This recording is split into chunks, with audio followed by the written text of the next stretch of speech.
back another Sunday at 6 p.m. on the Political Spectrum, our Black Media Network. We have, let me unmute Dante. I know y'all had some conversation, but Dante, you have a guest, and tell us who we have today. So I have my friend Mike Scuzzo. We just was at the bar watching the Atlanta Falcons lose. So so came back home in time for the Political Spectrum and ready for the topics this weekend, actually. Well, the good thing about it, Georgia didn't lose. And so, as long as the Falcons don't approach Kirby Smart, we good. Steve Kirby win. So, we always start with our first 10. The first 10 minutes, anything you want to start with, anything in the news or, out there, hot topics in the political world? I'm really focused on this debate that's coming up for on Tuesday. I think both candidates have something to prove, Trump and Kamala.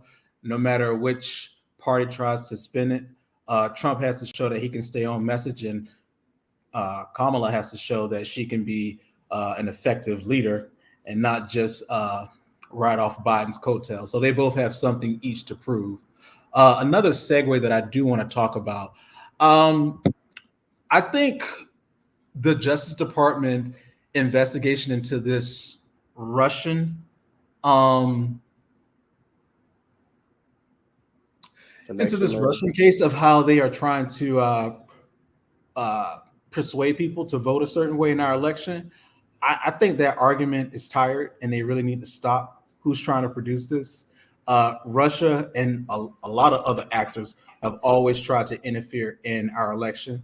And I think the fact that they're using Republican talking points, that's not a coincidence. And I would take this argument a little bit more seriously if our government was to talk about the Iranian government, who actually did have an assassination attempt out on people in Trump's administration and also Trump himself. So I can't take it as serious. One thing I do want to quote from Bill Clinton's former campaign person. And he actually posted this 3 days ago. One interview, one debate, some rah-rah stump speech you read over and over. And voila, you have 50% chance of being president. Good gig if you can get it. No 3 debates, no years of primaries, coalition building, no detailed policy development, and no daily press briefings or tests of leadership. It's only the most important job in the world with a $6 trillion budget and thousands of nuclear weapons.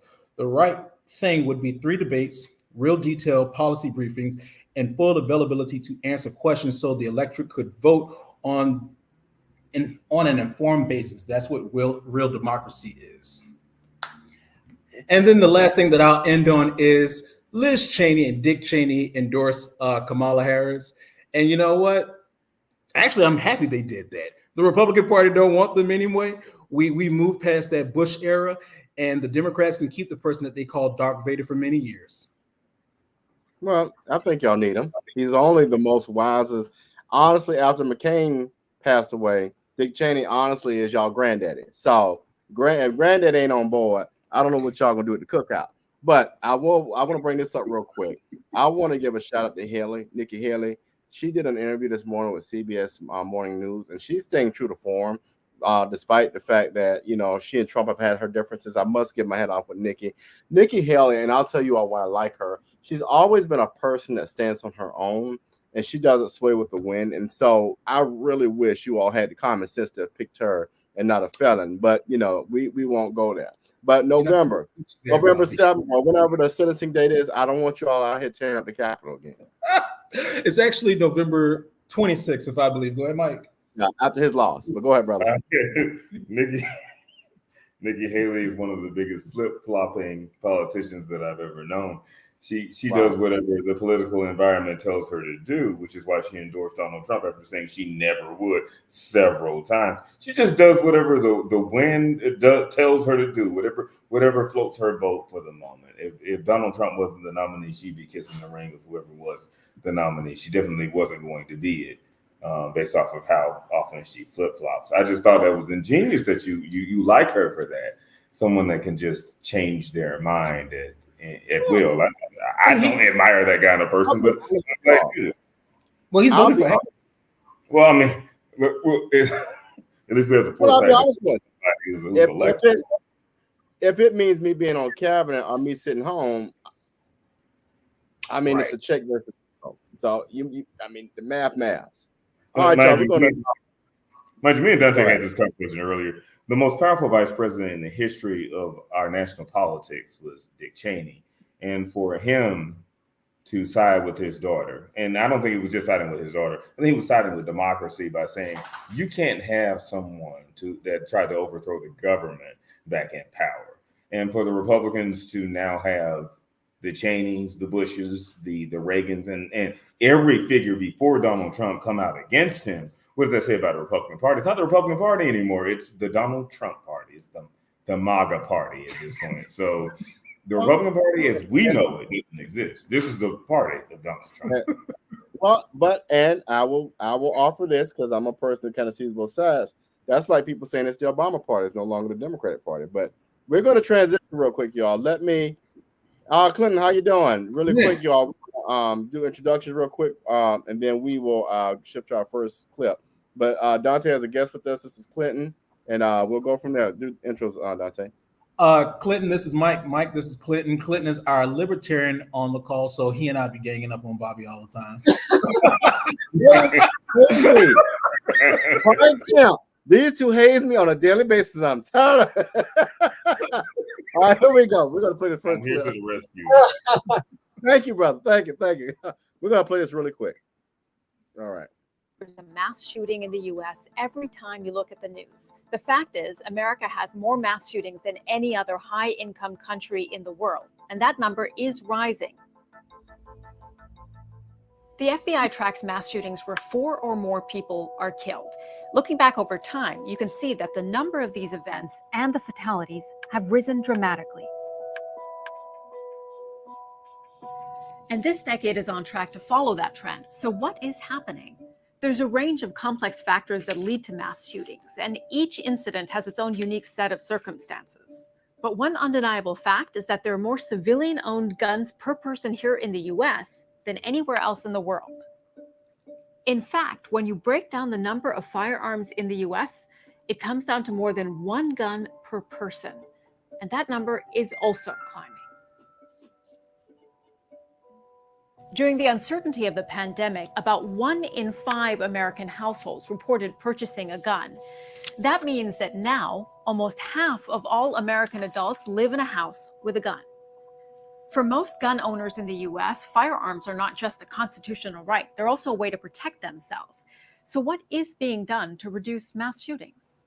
There was a ban on assault rifles in 1994, but it was dropped 10 years later when a Republican-led Congress failed to renew it. In the years since, assault rifles like the AR-15 have been used in some of the country's deadliest mass shootings.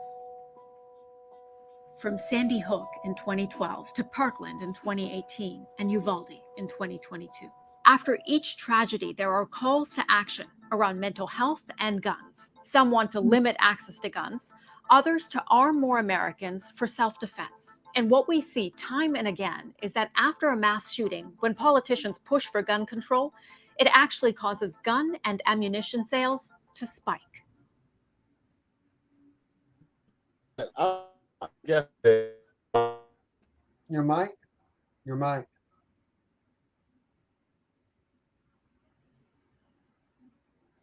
I want your raw reaction to that. Just your raw reaction. Personal reaction. I want Dante. Can y'all hear me? Yeah, I can hear you. Your mic's going in and out. Can y'all hear me? Yes. You go first, Dante. Well, that's sure. Yeah, my internet is being weird, but I wanted our guest to give his raw reaction first. Oh, go ahead, Mike. Okay. All I saw was nothing but facts spoken about the dangers of the current way that our country is, and the assault rifles ban or restriction from 2004. All the evidence of the mass shootings, especially that involves our schools, came after that. So I mean, it's point blank. Everything she said was factual. So for me, I think we need to have I don't think we should have a knee-jerk reaction. And the knee-jerk reaction, in my opinion, is to confiscate guns. I think you can just take all the guns in America, but if people want to go out there and inflict true harm on people, they're going to find some type of way to really inflict harm on people, whether it's taking a knife to the school or building a bomb in their parents' basement or driving a car in the school. We do need to talk about mental health issues in our society, especially when it comes to young people. Social media does play a big, heavy influence on that. A lot of people don't have many outlets to talk to, and so they just go on social media, and that's their outlet. And some of the things that they see on social media is extreme, and they can put down social media, then they play their video game and they're shooting, and they can put down that video game, they can listen to music, and the music is talking about shooting. So we definitely have a cultural problem. When it comes to guns, I'm open to a conversation about what we can do to make sure the children are safe, and not just children, just anybody who's just trying to go watch a movie, go do anything, that makes them happy in life. I'm on all boards of trying to protect people, but just taking guns away, I don't think that is the best solution. In regards to school shooting, I mean, we built walls around people who had $1 million homes. Or not just $1 million homes, also colleges and universities. That's something that we can do as well. I'm somebody who advocates for having more police officers on school campuses. Some people might be against that. I'm also, and this might be very controversial, I'm one of those people who do think, teachers should have firearms. I don't think the teachers should be paying for their guns or their ammunition or for the training. I do think the county or their school district should be the one that's paying for all that, and that should be optional if a teacher wants to decide to do that. But we do need to make sure that there is some protection inside the school. And I think just, trying to take the guns away, trying to take the police officers out of the school, or arresting parents. I think some of these things are just a little bit extreme, and we're not thinking these things out.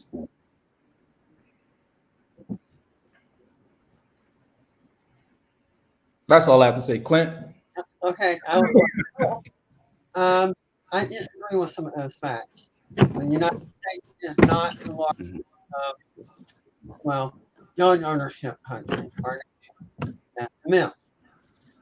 Number two, the reason that gun sales spike during the pandemic or after a school shooting is because people fear that their gun rights will be stripped from them. And in a panic mode, they go out, and even if they've never owned a gun before, they purchase their first gun. This is why there's a spike in sales after any shooting or calamity or mass murder. People get afraid that the government's going to have a knee-jerk reaction, and they're going to take away their right to even buy a firearm.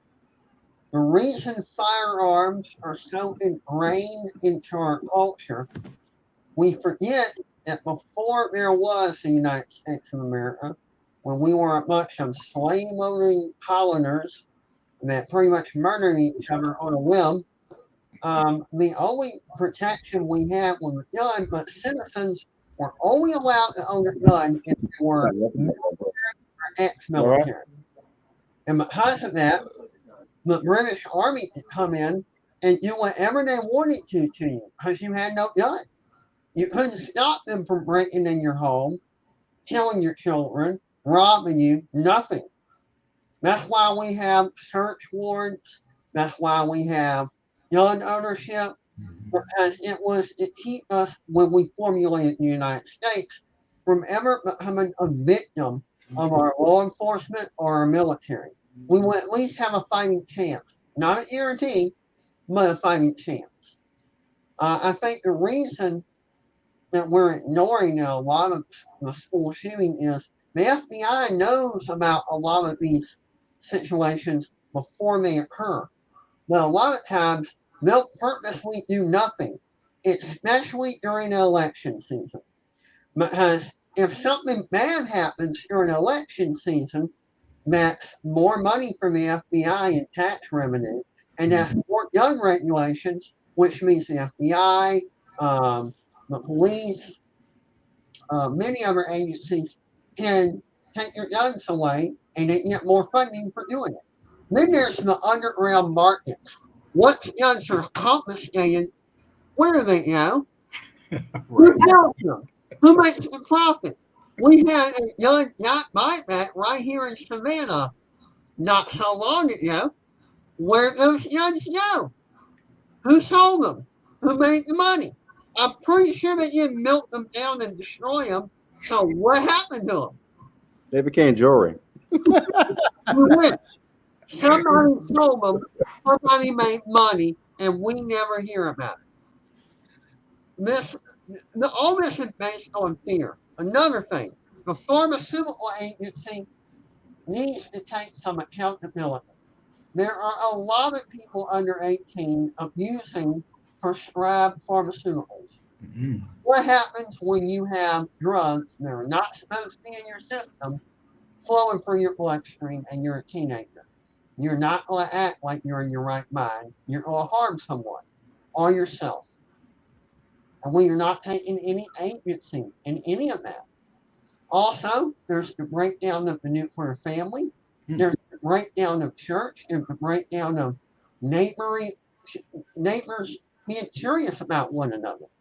We've all become antisocial, building up our anger, popping pills, or worse, buying something on the street, no matter what age we are. And, you add a firearm to that, you have a disaster. So it's not just the guns. You can take all the guns away. If you don't resolve the other variables in this equation, then you'll just have mass stabbings. What are you going to do? Outlaw knives? You need to go to the source of the problem. You need to go to what's causing the dilemma, which is lack of family, lack of belief system, lack of guidance, lack of accountability and discipline, abuse of pharmaceuticals, and being isolated and trapped in your own world, losing it. Children need to get out. I'm sorry, but this should be sport. Us being on the internet, it shouldn't be our way of life. It should be something we do half of the day, and then the rest we're outside. And I think that's making a lot of people lose it, and that's increasing the mass shootings and the mass murders, no matter what age. Let me add this. I think, Clinton, you said a lot that was absolutely right on point. What I'm sad about, and I'll go back to what Dante said, I need people from across the aisle to have conversations. This is a federal issue that is worse than the pandemic. I mean, I'll start with this. I think everything Clinton listed was absolutely right. I would add poverty to that list. Poverty is a huge driver of what we see with crime, right? Because people want to eat, and people want stuff, and people want to take care of their family. But I will also offer this, and I'm not a person who believes in a death penalty, but we're at a point now where it's extreme. I almost want there to be a federal law to where if you go into a building premeditated to commit mass killings, that you need automatic death penalty, period. I agree. No trial, take them out, because this has become a huge issue for parents who can't safely secure their guns. You probably need to get a life sentence for every murder and no parole. So you just die in prison, because what we've got now is there's no real consequences other than somebody going to jail. And so now you kill 20, 30 people, 40 people, 4 people, whatever. You get free cable, free food. We're paying the bill. You don't even have to work, and you're living. You may not necessarily get to go anywhere, but hell, you don't have any bills anymore, and we're paying for that. I have a better idea. Rather than mass incarceration or the death penalty, why not just put them in an induced coma and use their bodily fluids to add nutrients to our sewage system and stuff? And trapped in the not executed. Hey, we could use that body for science. I like it. Rather than killing them, we just use them like parasites, use the host. But as they murdered innocent people, why not use them like we're parasites? Right. So y'all, But See, and we're being a use homo and use all the chemicals in their bodies for whatever environmental friendly cause what we I have. like it. I mean, it's cruel, but look what they did. They deserve that element. I agree. I can't lie. Y'all, we're gonna stop. I just want to say that this is partially a joke and partially also No, brainstorming. we're gonna come So back. please Let's don't go. take it serious. We have a quick message, and we'll come back. We'll come back. Hey there. Are you ready to amplify your voice and embrace your passion? Tune in to Our Black Media Network, where community comes first and every story matters. We're here 24/7, delivering powerful content on everything from financial literacy to the latest in sports and mental health. We are unapologetically real, reflecting the heartbeat of our community with programs that inspire, empower, and drive change. Join us on all major media platforms to celebrate our unique voices and advocate for the change we want to see. With over 50K monthly viewers, our network is your go-to destination for authentic, engaging content. Be a part of the movement. Be a part of the change. Tune in to Our Black Media Network today and let your voice be heard. Need your garments cleaned with care and with a professional touch? Then bring them to One Price Cleaners in Garden City at the Old Farmers Market on Highway 80. Service you can count on.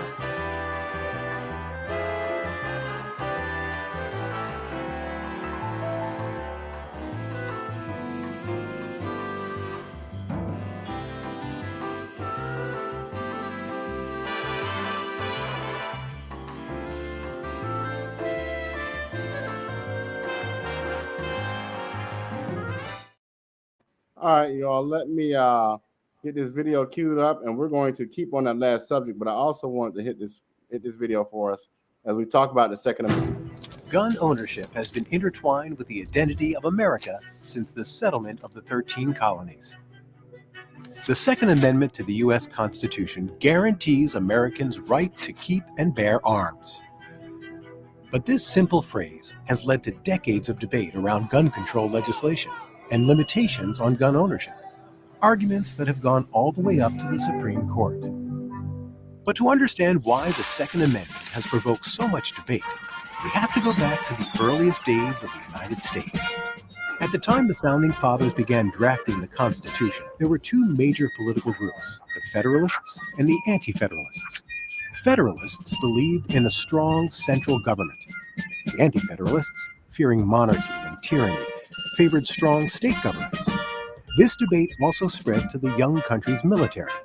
Federalists believed a strong standing army was necessary to defend against foreign attacks and large-scale domestic unrest. Anti-Federalists believed those attacks could be prevented by states' militias, who could be called upon in a time of national crisis. They were weary of large military forces, having experienced the oppression of the British Army both before and during the Revolution. This was a time when gun ownership and self-armament were already well established in the soon-to-be United States. Half of American colonists owned guns by 1775. More Americans had guns in their homes than had chairs or books. They had experienced British attempts to control through disarmament. But guns weren't just about protecting citizens from tyranny. Guns reinforced domain over property. And in the South, property meant slaves. Slave owners had a higher rate of gun ownership, and Southern militias focused less on protecting against the government's use of the military to oppress them and more on keeping slaves from fleeing their masters or from outright rebellion. James Madison, a slave owner from Virginia, had all of these groups in mind: Federalists, Anti-Federalists, militias in the North and South, when he drafted the Second Amendment. The Constitution allowed for the raising of a federal army, but the Second Amendment was introduced as a compromise to make sure that this federal army was not going to be turned against the citizenry, striking a balance of power between the states and the federal government.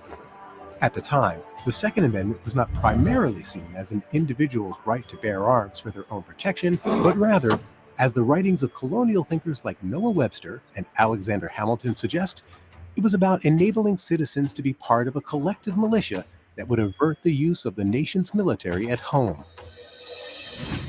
Gun ownership evolved as the country expanded, and differing interpretations of the Second Amendment have developed over time.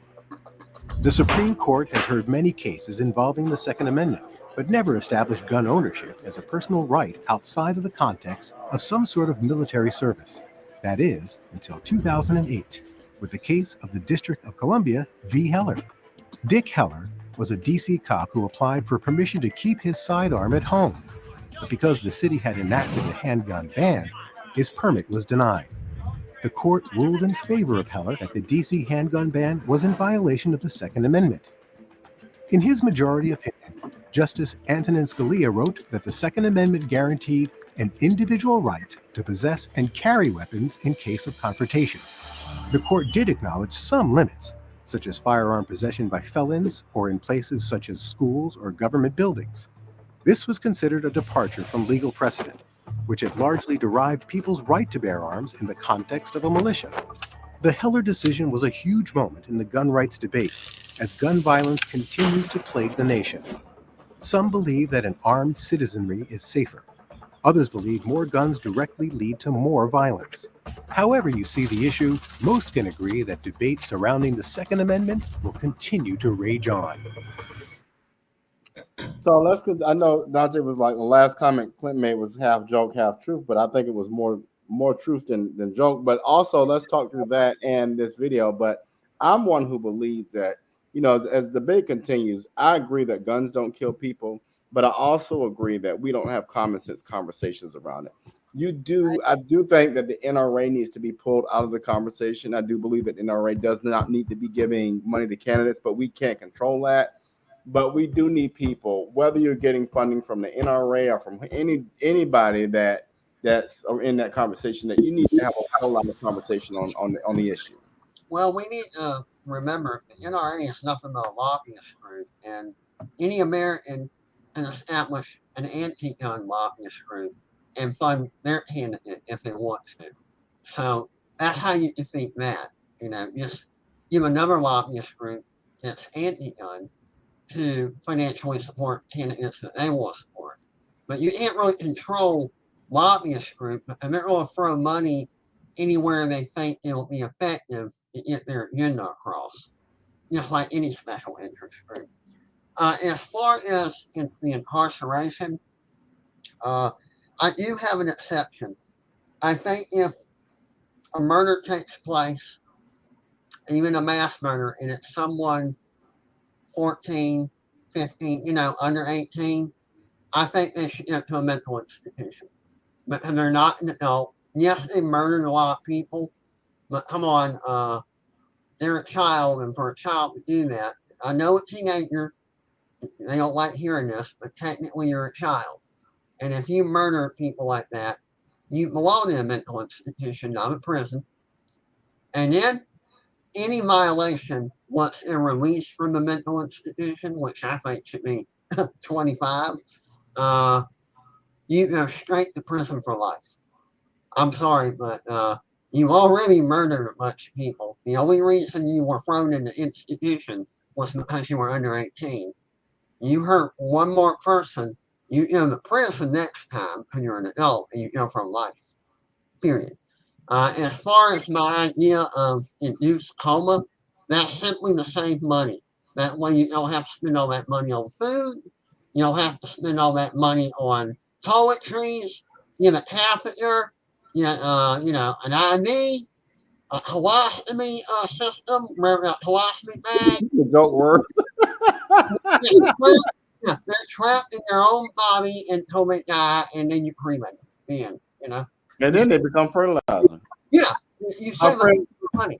I do want to say this is bizarre how conservatives will apply the rules of today to the 1700s. Have we lost our mind? We are not. Gun laws that are based off the Revolutionary War don't make sense in modern society. Our population has ballooned since then, and half of our population still has guns, or right now purchases guns. The population has ballooned since then. Who are we fighting? The British? Why do we have to have automatic assault rifles in everybody's house? This is crazy to me. I mean, if you just look at the statistics, you look at what has happened since 2004 with the relaxation of all the rules, the gun violence went up, not because Not because, oh, well, there are more mentally disturbed people who just happen to have guns. There are more guns for mentally disturbed people to go get at this point. To me, it's just common sense. You need to regulate it. And for people to be talking about the Second Amendment, well, we need to revise that law. It's been 200 years of mass shootings, 200 years of this kind of thing going on. So we just need to move up with the times and quit blaming regulation. Because obviously without regulation, it's gotten worse. So maybe we do need to start regulating it. And to do the fear mongering that, oh, when they regulate it, they're going to take your guns from you. Bull. It's been bull for decades that they're just going to start taking your guns. Well, that's probably what needs to be done at this point. And for the liberals to be all weak about it and not to just call a spade, I'm over it. Well, I will offer this you all. The one thing that there's a one word, I'm a big language person. I'm about semantics. There's one word in this whole equation that makes people afraid, fear, unhappy, and that's control. I think if the conversation is around gun responsibility instead of gun control, we could get a lot more done. I think that even with me, I don't want to be controlled. And so if we're using the language of, I want to control your use and access to a resource that already is legitimately a right, we have a problem. But when we talk about gun responsibility, I think that's a different conversation. So gun responsibility to me means, yes, the Second Amendment, cool, whatever. I think that the intent of the law, the intent of the amendment is still valid. It's just, do I want to really control you, or do I want to make you to be responsible? So what I'm saying is, yeah, you can own a handgun. Sure, you can own a shotgun. Do you need really an AR-15? Is that responsible or not? I don't know. But that's something that I do think needs to be a conversation. Is how do we have responsibility and step away from that whole control aspect? Well, I think we're also forgetting that a lot of these crimes, mass shootings as well, are usually performed by guns that are illegal and sold on the underground market. No serial numbers, no traceability. So the people that are abiding by the laws, and yeah, there are a few regulations on the books, they're usually not the ones perpetuating these crimes. Most of the crimes are committed by a gun that was taken from a relative, a friend, or bought on the underground market. So even if you increase the regulations, what are you going to do about the underground market selling illegal firearms? How are we going to finally resolve this? Now, we've had the Tobacco and Firearms Administration that has supposed to have, how I say, brought this under control after the decades of existing, and yet so many underground markets slip right by them selling firearms, and you want me to believe that they don't know about it? I'm sorry, but we have a lot of corruption and a lot of fingers in the financial pie. I agree with that. We definitely do need to drain the swamp, to steal a catchphrase from someone. But one thing I do want to say, if we talk about changing the Second Amendment, that is going to be a non-starter for any sensible Republican, not extreme, but sensible Republican, to come to the table to even want to negotiate. Because saying repeal the Second Amendment is going to go in one ear and come out the other. When we talk about the language, I do agree with you, Bobby. I think the language do need to be changed. The problem that I have with that is the Democratic Party, and I hate to do this to y'all, but the Democratic Party is very masterclass at language. They will give you the rainbow, but then they will throw knives at you. And they will say words like responsibility, but really, once you go through the 2,000-page bill that they have, and they'll give it to you the day before you have to vote, knowing you can't read it, that's when the buybacks and all the stuff that Republicans would not agree to. So then it doesn't become a genuine conversation. I do think we do need to have a conversation, because, kids are going to school shooting up each other. This is kind of serious at this point. And I'm not sure which path to take. I'm open. I listen to all conversations just to see what I like, what I dislike. But this is a serious conversation that we do need to have. And Clint made a very good point. Like, all the regulations that we keep talking about, all the law-abiding citizens who are already following the laws are going to do what you say. The criminals ain't going to be giving up their guns. They're just going to be laughing at you like, oh, all these dumbass people who follow the law just give it their guns. How about okay? So this is off topic, but this is why you probably need abortion, because you have these parents out here who are not monitoring their children. You shouldn't have had children in the first place. While we're sitting up here talking about, hey, we should stop abortion. Number one, if you're not going to monitor your child, and you're not going to monitor their behavior, you're not going to monitor them going to your cabinet, getting your gun, abortion definitely should stay legal. That way you couldn't have had children in the first place. It's crazy to me that adults are like, well, I didn't know what little Johnny was doing. You bought him the gun. You bought him the gun. Like, this is why abortion should be legal, so people like you can have children. Crazy to me that the parents shouldn't go to jail. Children don't raise themselves. You should go to jail. You did not instill into your child any kind of moral clarity about guns, gun safety, and using your head. They should go to prison, and you should be in there with them. Y'all should share the same cell. So a couple of things. Number one, everybody, I'm pro-life. I'm just going to go ahead and throw that out. Pro-gun, pro-life, don't hey, pro-life. Number two, we have a disclaimer, so hey, that's fine. We're good. Say what you want. Number two, that was. I'll just say this this is why I keep like friends who are Democrats, Republicans, Independents. I don't care. I love to hear stuff like this, even if I disagree with it. You disagree, or it's common sense. I don't know. The way to go to jail. The way things are going in society nowadays, I'm kind of for late-term abortion at the age of 55. You know, yeah, you need to be aborted. I'm 55. I don't care. You should do it. It's a little late. It's our Second Amendment right to abort you. Yeah. But it's too bad we don't have a buyback at the abortion clinic. But oh well. I want to do this over again. Hey y'all, we're gonna step away for another message, and we'll be right back. See, that's why I like the Rebel. They actually made an excellent point. You women do need to start sharing your husbands. It'll make the world a better place once y'all realize that. Out of everything they talk about tonight, that is the only thing you remember. There are 8 billion people on this planet. 6 billion are women, 2 billion are men. So if you do the math, that is 3 women for every man. The scale has to be balanced, and polygamy is the perfect balance. One man and one woman is all the balance that's needed. Okay, think about this. If I had 4 women, you be my front woman, right? If I had a side chick, I would have to at least get one for the other side because there's 2 sides. And I would have to have one behind me. That's the backup chick. Just in case one falls off at the side, you always got to have that backup. I am the only queen in your kingdom. Don't get any ideas, Zoo. Now, all I'm saying is you should at least think about this. My God will judge you. Fine. One woman is all that's needed. But if you're going to keep doing this, we ain't going to be watching the Rebel together no more.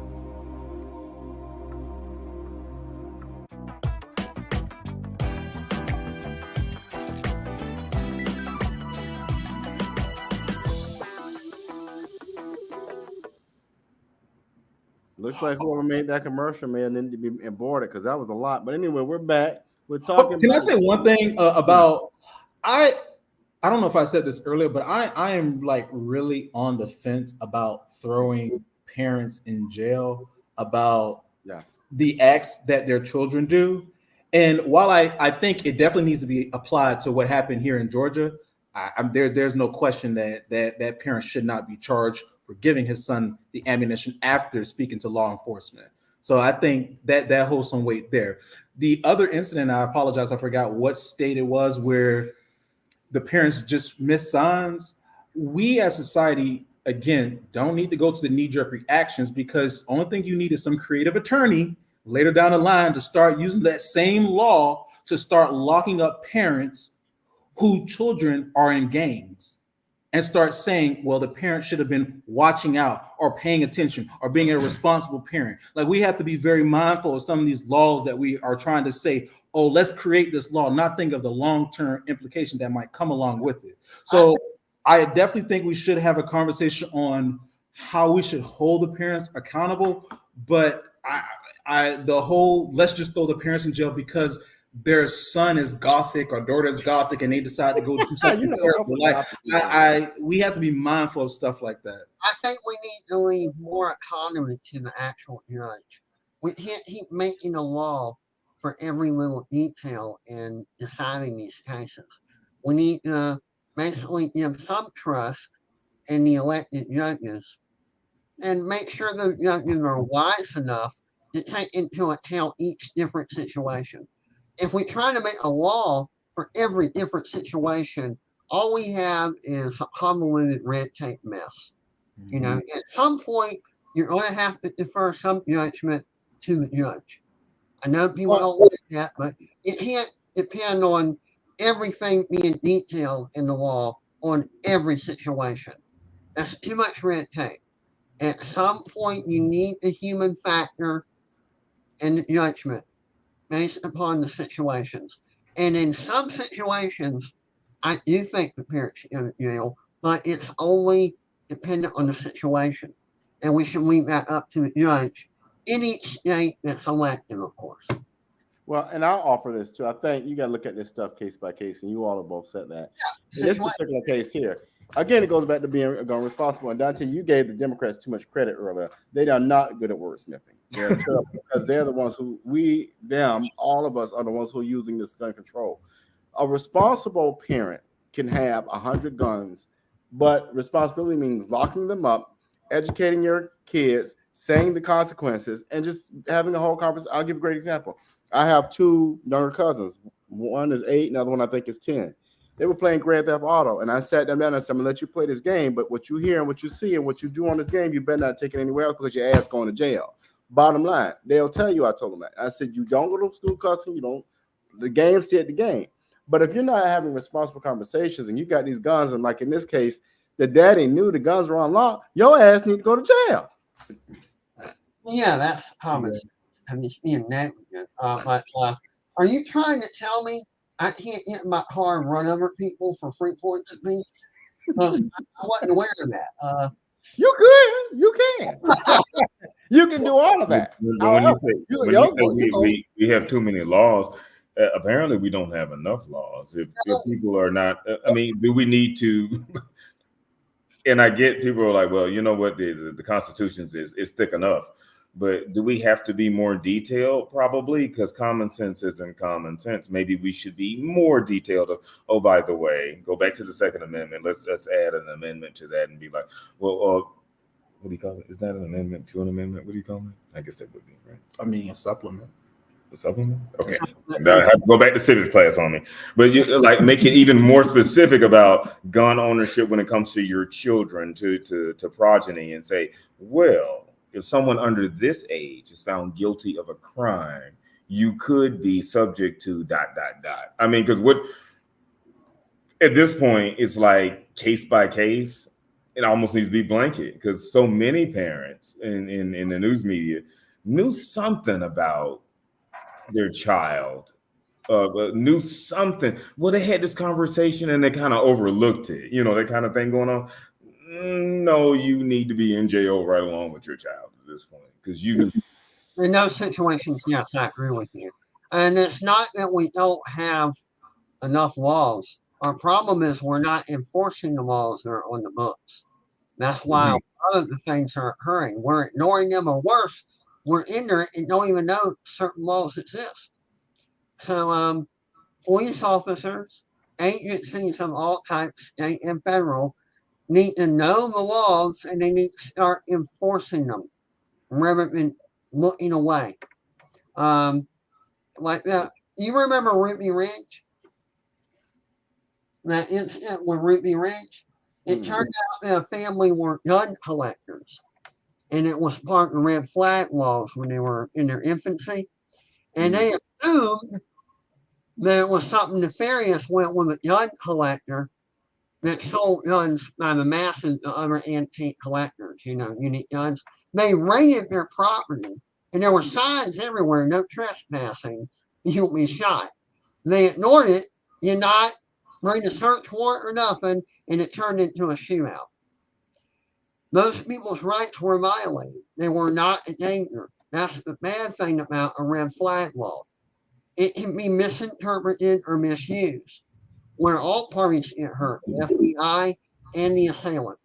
But getting back to what I was saying, we do have laws that are effective, but a law is only good if you enforce it. If you don't enforce it, it might as well not exist. Well, let me ask you all this real quick. What about the affiliate policies? What you're touching on, Clinton, and what I call an affiliate policy. So you have an amendment. The amendment is very clear to me. But then you have the stand your ground law. You have the red flag laws. You have these affiliate laws that are in the way. There, to me, you have an amendment. You have a right to protect yourself. Why have these additional affiliate laws that are creating more just backlog?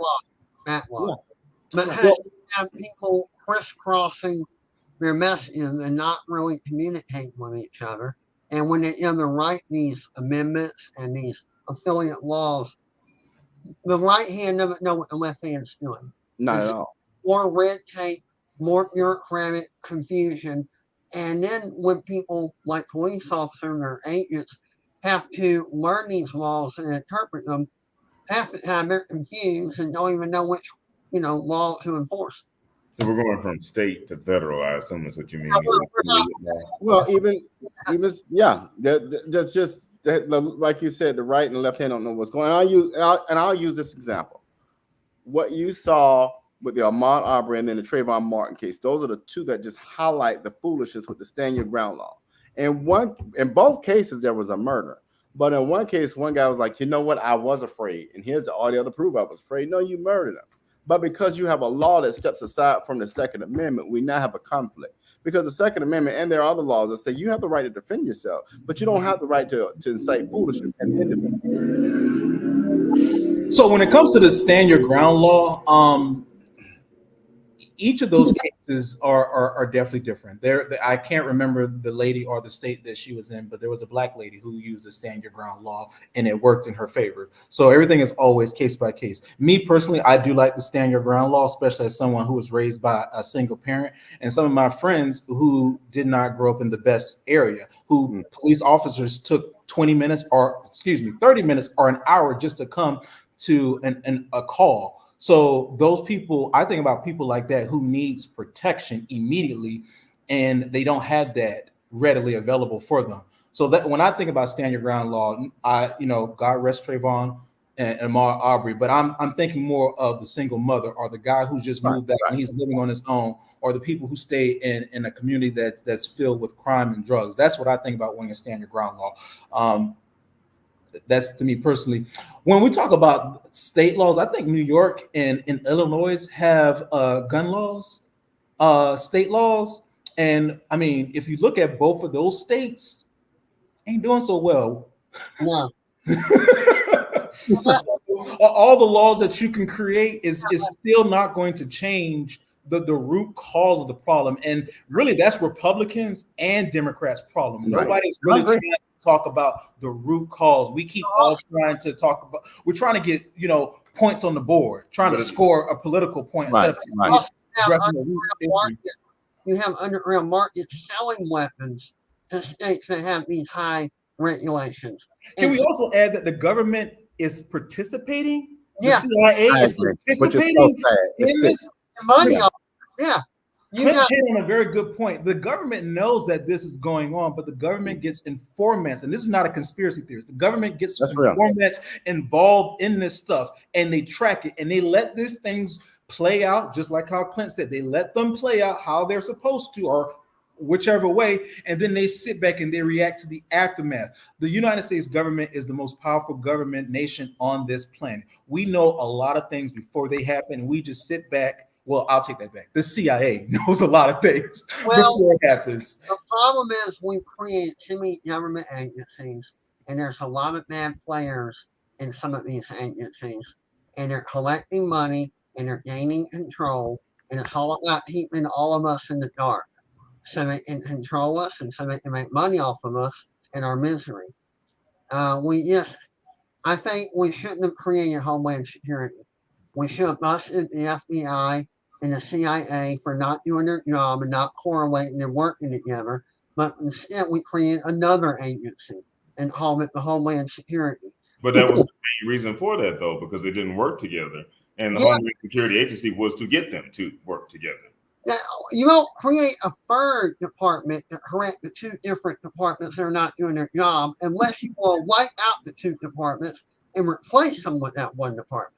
I think that was a bonehead move. Hey, you're not doing your job. You're not doing your job. Let's create another department to make you do your job. No. Just either one, replace it with something else, or two, crack down on them and reform them. And can we also note that some of the stuff that Homeland Security proposed is kind of a threat to our constitutional rights? I'm just going to say that. Hey, I was going to say. And unfortunately, I think that was a Republican president who Definitely created was. that. So sweet, thank you, George Bush. EW. If you look at violent crime, like what you said earlier, that's just not true. You look at violent crime when it comes to percentages in the red states, it's definitely higher than it is in the blue states, which have a higher population. But we want to do semantics and say, Chicago crime or New York crime, whatever. Crime is worse in Oklahoma than it is in Illinois if you look at it by percentages. It is what it is, but these are Republican talking points, and I'm glad you did your homework on the talking, but we need the facts as well. Definitely, guys, if you're a history buff, Georgia was the worst criminal colony. We were started by prisoners, so that's impressive. A lot of the muskets and weapons that they were buying during the colonial days, it wasn't to keep a rebellion from occurring on the slave plantations. It's because a lot of the slave owners were ex-murderers fresh out of prison. They just wanted to kill some people. I'm sorry, but it's a prison colony. Listen, hence why it's the cradle of the civil rights movement. Hey, so there's not a correlation. I will offer this, you all. So this is one piece before we close out. So if we're going to do all these laws and we want to hold civil rights and all these things, why can't felons who have served their time and done their thing cannot be reenlisted to their rights and get guns? That's unfair. That's unfair. I don't know. It depends on their felony. If it's murder, no. But they served their time. But they murdered somebody. It wasn't self-defense. I mean, so I have to. I agree with both of you. So I do think if somebody served their time, I think their rights should be given back to them, rights that they lost. However, I have to agree with Clint. If you'd have murdered somebody and you did your time, which some people only get 10 years for murdering people, but you get like 30-something years for smoking marijuana. But that's a side note. Yeah. But if you murdered somebody, I don't think you should get a gun. No, I agree with Clinton. I agree with Clinton and Dante. I mean, that's just like a sex offender going to work at an elementary school. No. Okay. Let me offer this. I want y'all to watch this new Netflix movie called Rebel Ridge. I'm not saying everybody. I saw that. Everybody don't get set up, but some people, we don't know the facts of the case, and the case is what the case is because of what happened. Yeah. So just put in, but y'all, final thoughts before we get out of here today. We got 1 minute for final thoughts. I do think if it was self-defense when a person killed someone, in defending themselves, maybe they should get their gun rights back. But if they outright murdered people in cold blood, no. I don't hear you serve your time. You murdered people in cold blood, not even self-defense. No gun for you. Go ahead. Oh, Mike, you go. Last thought. I really don't. I mean, I'm just happy that I was just on the spot and I got to participate. And give my opinion. Apparently, they're ganging up on you. So. My final thoughts. I asked all the audience to please write your AMC theater. They have removed a movie called City of Dreams, which talks about sex trafficking. And I find it funny that Hollywood and the theater industry is moving something that's talking about modern day slavery. that's that. Just to go throw my political hat on, I am a proud Republican. I just want to say it's still Kamala Harris became the nominee, over 30-something days ago, and she has yet to have any policy platform on her website. We'll talk about that next time. She doesn't. How your friend come back, Nick? What's your name, brother? She doesn't. Mike. Mike, And he knows Mike, too. Come back, Mike, in 2 weeks, come back. That's why he's biting his lip. No, Mike, come back in 2 weeks. We're gonna kick their ass. Actually, 2 weeks. I'll see you in 2 weeks. All right, y'all have a great week. We'll see y'all All right, next time. see you.